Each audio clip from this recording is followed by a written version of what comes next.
Meet Lucy. Lucy has been working at Corporate Co for the past 3 years. Since her first day on the job, Lucy has seen her colleagues refinance loans, purchase cars, and even buy houses.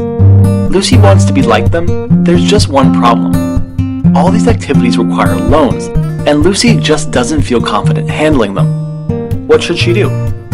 Well, her first step is simple. Understand how loans work. On their most basic level, loans are simply borrowed money. Lenders, such as banks and credit unions, can give borrowers, such as Lucy, a fixed amount of money called principal, like $10,000 to buy a car.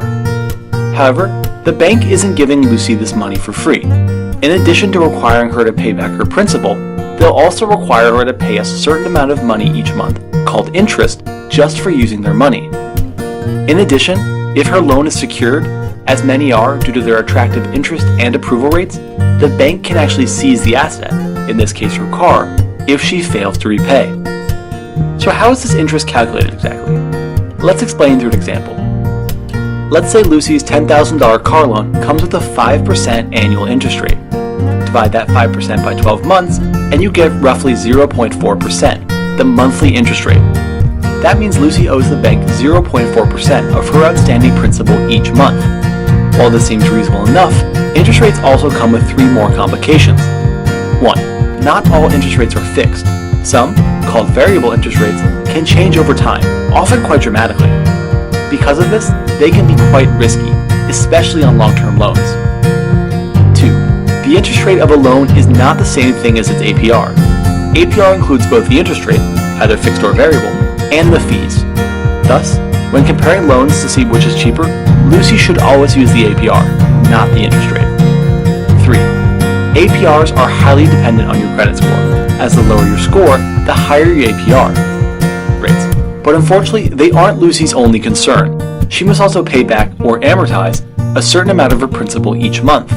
This payment, combined with interest, makes up Lucy's total loan payment, which is the money she has to pay the bank each month. Should Lucy want to calculate this number herself, all she'll need is an online calculator, like ours, and 3 numbers: the amount of money borrowed, the interest rate, and the length of the loan, also known as its term. The term is a critical number, especially when choosing a loan. That's because, in general, the shorter the term of the loan, the greater your monthly loan payment. This should make sense. After all, the less time you give yourself to repay the loan, the more you have to pay each month to compensate. And while this may seem bad, shorter term loans can actually be great for 2 reasons. 1, they come with inherently lower interest rates, and 2, because their monthly payments are much larger, the borrower is forced to pay down the principal much faster, which ultimately means less interest charged over the life of the loan. This fact is so important that we'll repeat it. The shorter you can make your loan, either through extra debt repayments or a shorter term loan, the less interest you'll pay in the long run. Meet Jasmine. Jasmine is a college student attending State University. Like many college students, Jasmine has seen a lot of her friends and family use credit, whether it's through a mortgage, a private student loan, or simply a credit card. However, Jasmine has always been too afraid to use credit herself, leaving her with no credit history and a non-existent credit score. What should Jasmine do? Well, beyond watching our 2 other introductory videos centered around credit, Credit Cards 101 and Loans 101, her next step is simple: understand her credit report and score. A credit report is straightforward. It's essentially a detailed history of your credit, covering everything from your payment history to the age and status of your accounts, as recorded by the 3 major credit bureaus in the United States: TransUnion, Experian, and Equifax. As you can imagine, this is quite a lot of information for anyone to process. So, one company actually created a simple way to summarize this information, called a FICO credit score. This is a calculated number between 300 and 850 that summarizes your credit report. The higher your score, the lower the interest rates and the better the rewards you'll get from banks. Plus, a high credit score is also vital for a number of other things, like getting affordable insurance, finding an apartment, or even qualifying for a cell phone plan. Ironically, for such an important number, getting your credit score actually used to be quite difficult and expensive, but now, we recommend a website that makes it free and easy for you to get your credit score and report online. This is great for Jasmine, but she's still confused about one last thing. What exactly makes up a credit score? Well, A credit score is actually made up of 5 components, and from understanding each one, you can derive the 4 major ways to improve your credit score. Part 1. Payment history, 35% of your score. Because this is such a large number, it reveals the importance of paying every bill on time, even if it's just the minimum. If you're struggling with this, we highly recommend setting up automatic payments for everything, especially your credit card. Part 2. Credit utilization, 30% of your score. To avoid damaging this, we recommend not exceeding more than 30% of your maximum credit line, both total and for each individual account. If you're struggling with this, try paying off your balance early a few times a month, or try asking your bank for a credit line increase. Part 3. Length of credit history, 15% of your score. The existence of this component means, rather counterintuitively, that you shouldn't close out your old credit card accounts unless you absolutely have to, as otherwise you'll hurt your credit score.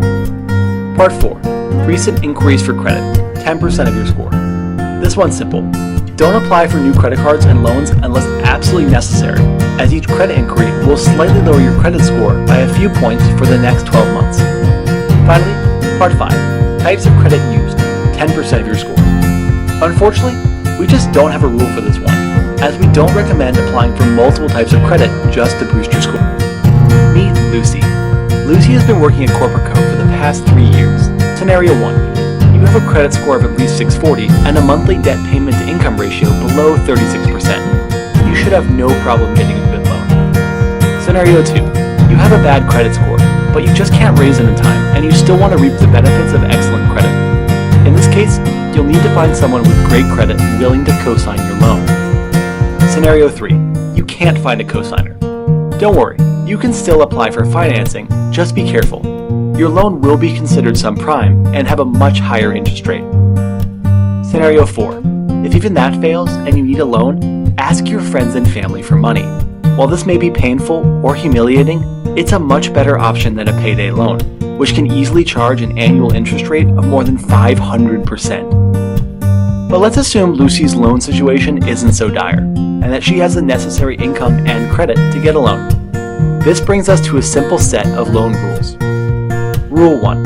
Shop around for a loan with the lowest fixed APR within 14 days. This ensures you'll get a cheap and easy to budget for loan without butchering your credit score.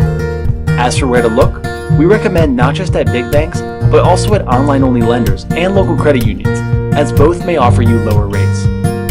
Rule 2. If you can afford it, either select a short-term loan or pick a long-term loan and exceed the monthly payment whenever possible. Both will ensure you pay down your principal as fast as possible, minimizing your interest payments. Rule 3. Before signing on the dotted line, be sure to read the fine print of any loan.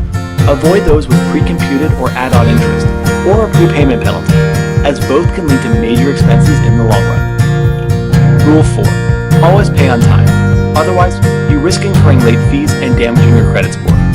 Should paying on time become impossible, call your lender immediately and try to work out a solution, such as a loan extension or a partial payment. Rule 5. If you want to pay off your loans and credit cards early, always start with the highest you'll see. If interest rates have seriously dropped since you got your loan, consider refinancing. This is when you replace your current loan with a new, lower interest one. And while this can be great, you just have to be sure the one-time costs of setting up a new loan aren't greater than the money you'd save in interest. For more details on this, be sure to check out our website's refinancing calculator.